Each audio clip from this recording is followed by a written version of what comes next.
Hey everybody, today from the UPR toolbox, we're going to talk about spanner wrenches. So spanner wrenches are important to adjust and maintain your coilovers. Most coilover sets are going to have a adjuster ring, some will have a locking ring, some will have a set screw.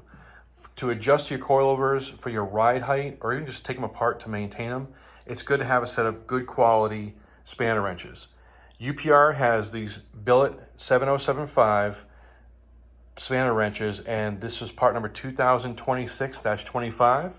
There's two different styles and different tooth patterns that will fit many brands of coilovers like QA1, Strange, UPR, and of course Viking.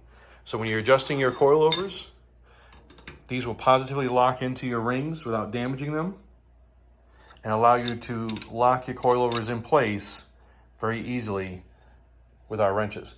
Get yours at uprproducts.com or any UPR products dealer.